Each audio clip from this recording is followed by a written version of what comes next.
Okay, so today I want to have a conversation about the recent Rachel Hollis drama.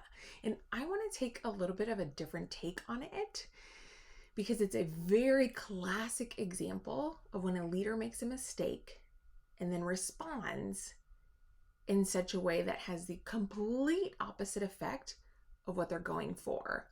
And I want to really examine what she did and how this happened, so that you can avoid making the exact same mistake, because it's super classic, it's very common, and it's also very unavoidable when we come at it from a very specific leadership approach. So let's talk about that today.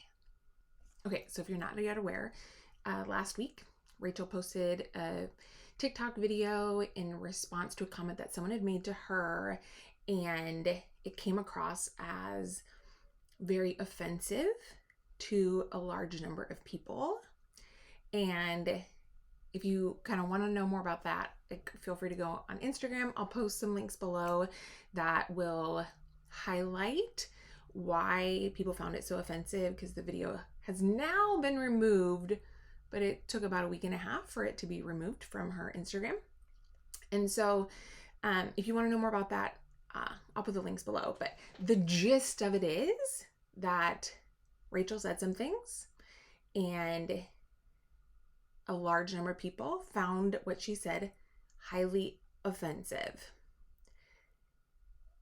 And the video remained public on Instagram after a number of people asked for it to be removed for 4 days without any sort of response from Rachel.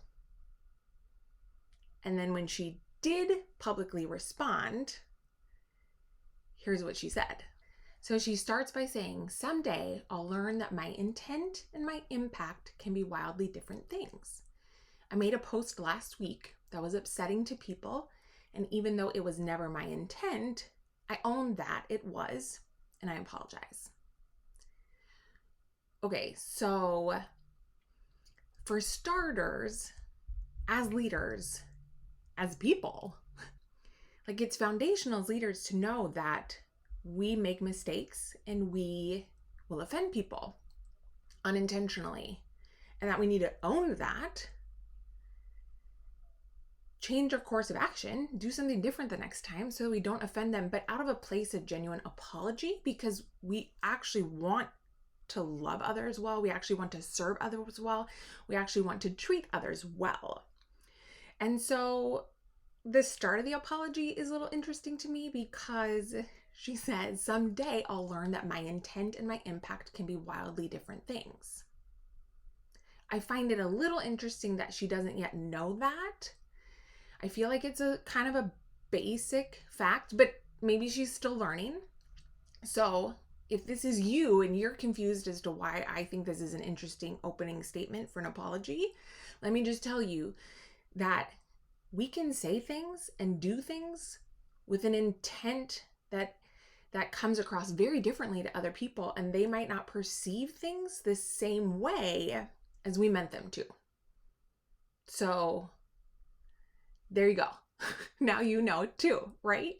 And so often, if we're having a conversation with people, it can be really helpful to say, "Now, can you tell me what you heard me say?" Because we actually want to make sure that what we said and what we do comes across in the way that we meant it to. Otherwise, we want to change it and make sure that what we really mean comes across in the way that we want it to, right? Like, we want to be understood, but we also need to make sure that other people feel understood. So that's just an interesting way to open up an apology. So that's where she starts. Now let's see where she goes with this. So then she spent the next few posts on her Instagram feed trying to explain what she meant and why she was confused by people's responses. And then she says this. So that was where things started, but because I still haven't learned, I didn't respond to those things on Friday when I heard that people were upset. I listened to my team instead of my gut. Okay. So let me say two things about apologies, kind of like foundations of making a mistake and working to correct them. One, it's not about listening to your gut. Like when you make a mistake and someone tells you, our response shouldn't really be based on how our gut feels. Our response should be based on, oh, well, there is a right way and an inappropriate way to respond when we offend people and when we hurt people, especially as leaders. So listening to your gut is not what I would recommend doing as a leader when you make a mistake and people tell you and they want a response from you because they're super offended. Don't listen to your gut. Say, there is a right way and a wrong way to apologize and to change things and to make things right. Okay? So there is a right and a wrong way. And then secondly, and I'll get to that in just a minute, but secondly about this is where, gosh, I really feel sorry for her team, because then she starts throwing her team under the bus and she says, I listened to my team instead of my gut. Okay, well, your team is a reflection of you. As a leader, you are the cultural manager of your organization, of your team. And so listening to your team is really a byproduct of listening to yourself, because you set the culture, you set the tone, you set the responses for your team. So one, she's throwing her team under the bus, but two, she's not acknowledging that she has established the culture and values for her team. And so their response is really just a reflection of who she is and the culture that she has established in her organization. But then 3 points on this one. She doesn't take ownership for her actions. And it's such a classic leadership mistake. And it is one of the worst things that you can do as a leader when you're trying to make things right. Like, you have to take ownership. So even if your team makes a mistake, and say it's something you don't even know what they're doing, and I really can't believe she didn't know what her team was doing over the weekend. Say you actually didn't know, as a leader, you still need to take responsibility for their actions because it happened under your leadership, under your authority. So if you're throwing your team under the bus, you're really throwing yourself under the bus. That is a horrible way to go about apologizing, because it's not an apology. You're basically saying, I listened to them, they were wrong. I can't believe that is how they responded. Shame on them. Well, really, shame on you, because you went along with them, but that's the culture you set up. So to not take personal ownership, to say there were 2 different responses, I chose this one and I regret having made that choice because I see that it actually further offended people and further did harm when that is not what I meant. Like, that's all you need to say. Okay, moving on. Okay, so then the last part of that Instagram post, and the photos in that post were, I listened when they told me not to respond, to let it blow over. I listened when they said they would monitor the situation, which meant monitor comments. I woke up this morning to find that certain comments had been muted on my post, including some by Rachel Cargill and Levy, who are both women I admire so much. And if they want to tell me and the world I've messed up with something, we should all listen. So again, this is the biggest mistake that Rachel is making with this apology, is blaming her team and everything they did and taking zero responsibility for herself and her own actions.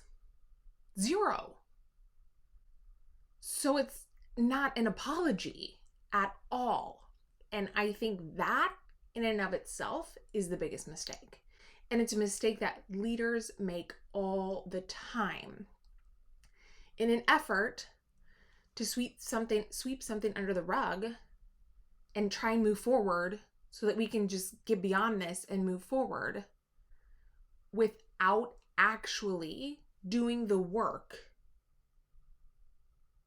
of responding to an offense, a mistake, a failure in a way that requires us actually to really reflect on what happened,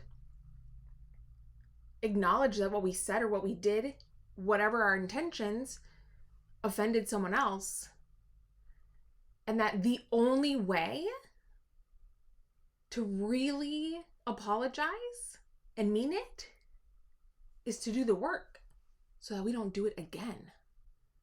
Yes, we're going to make mistakes again. Yes, we're going to mess up again.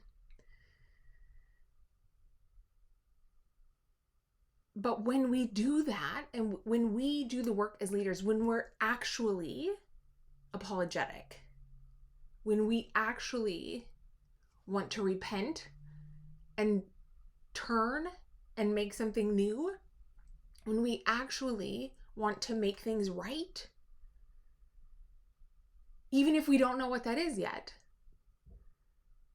the best initial response is to say, okay, I'm not sure what I did. I don't know what I did wrong. And I feel embarrassed about that. And I'm really sorry. So can we pause for a second?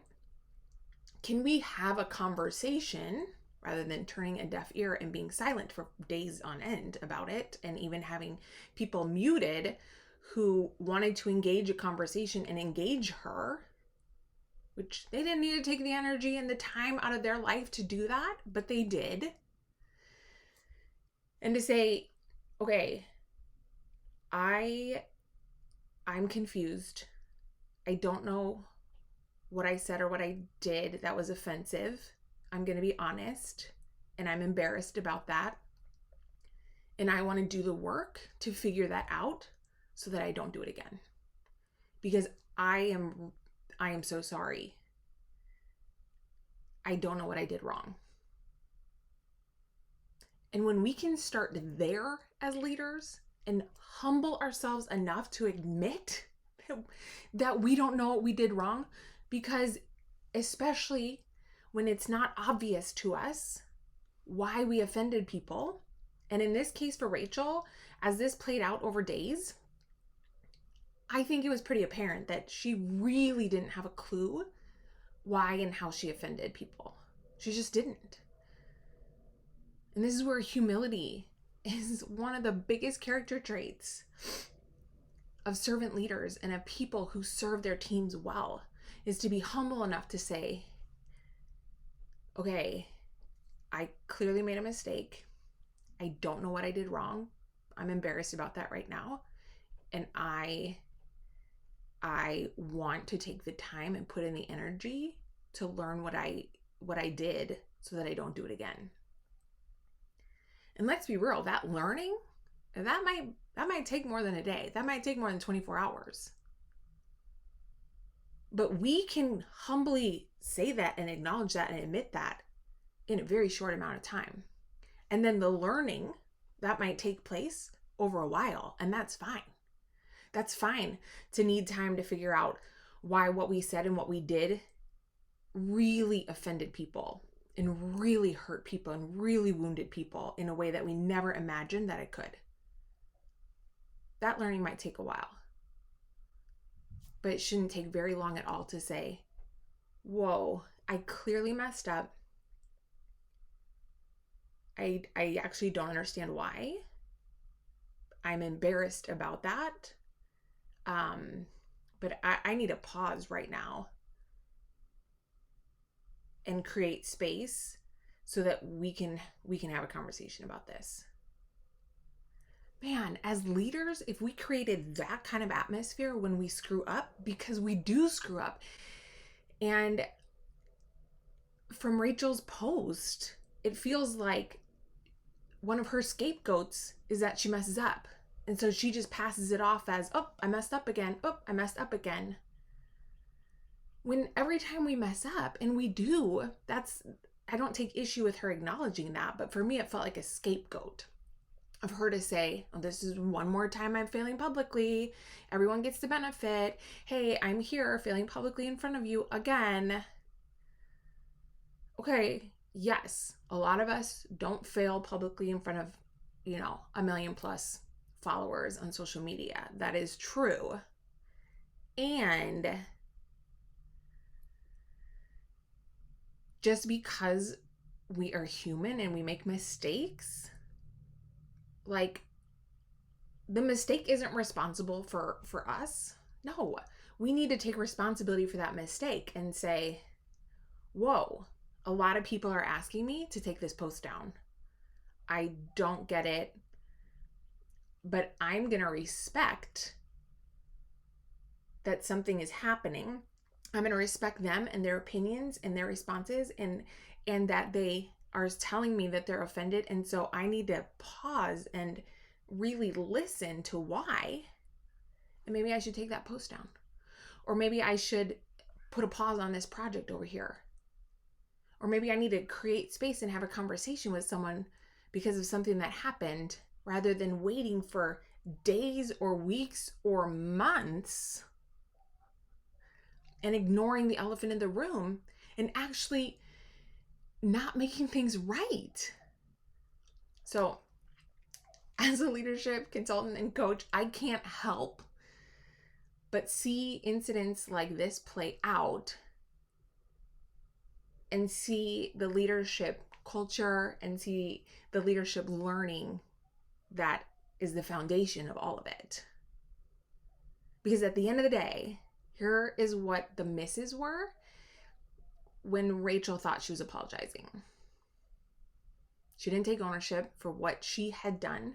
She didn't take ownership for the actions that she took, regardless of by whose influence it was. She didn't take ownership for the actions that she took. And she didn't humbly say that she was wrong and that she wanted to make things right and invite people into that conversation. So the next time you make a mistake, because we do, the greatest thing that you can do to really make things right moving forward and to mend relationships with people and not continue to create division and not continue to be divisive is to humbly admit that you made a mistake and be humble enough to want to grow and learn from it, and to be humble enough to say that I don't know what I did wrong, and to be humble enough to invite people to speak into that situation and that incident for you, so that you can learn and grow, so that others can learn and grow, and so that we can actually create safe spaces where we can all do better and be better. Okay, so what do you think? I'd love to hear your thoughts in the comments below on, are there other ways that you found for apologizing when you make a mistake that have been really effective in making sure that everyone feels heard and understood and valued and seen? Make sure to comment below and share this video. Have a wonderful day.